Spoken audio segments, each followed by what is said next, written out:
Hi friends, இன்றைக்கி பருப்பு எப்படி செய்யணும்னு பார்க்க போகிறோம். அதுக்கு 1 டம்ளர் துவரம்பருப்பு எடுத்திருக்கேன், 1/2 டம்ளர் கடலப்பருப்பு எடுத்திருக்கேன், 1/2 டம்ளர் பாசிப்பருப்பு எடுத்திருக்கேன்,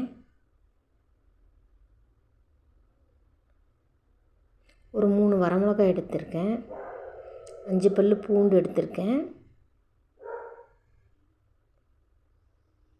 கருவேப்பிலை கொஞ்சமாக எடுத்திருக்கேன்,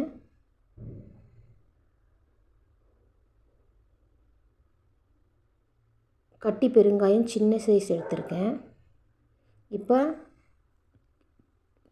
இப்போ அடுப்பில் கடாயை வச்சுட்டு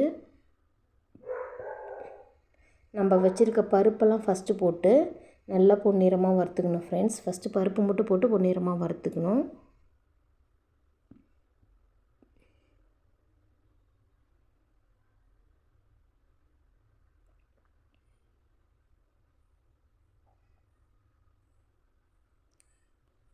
நல்லா கரண்டி வச்சு இது மாதிரி மிக்ஸ் பண்ணி விட்டுக்கிட்டே இருங்க.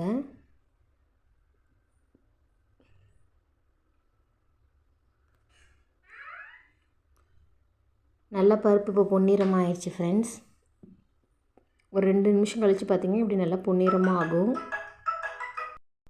இப்போ பருப்பு நல்லா பொன்னிறமாக வறுத்தாச்சு ஃப்ரெண்ட்ஸ். பாருங்கள், நல்லா இது மாதிரி கொஞ்சம் கலர் சேஞ்ச் ஆகணும்.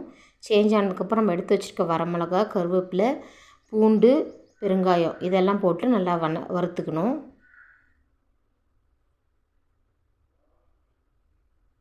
எல்லாம் நல்லா வறுத்ததுக்கப்புறம் ஒரு மிக்ஸி ஜாரில் கொஞ்சோண்டு கல்லுப்பு எடுத்து போட்டு நம்ம வதக்கி வச்சுருக்கிறத எடுத்து போட்டு நல்லா ஃபைன் பவுடராக அரைச்சிக்கணும் ஃப்ரெண்ட்ஸ். நல்லா ஃபைன் பவுடராக அரைச்சிக்கோங்க, அப்போ தான் சாப்பிடும் போது நல்லாயிருக்கும்.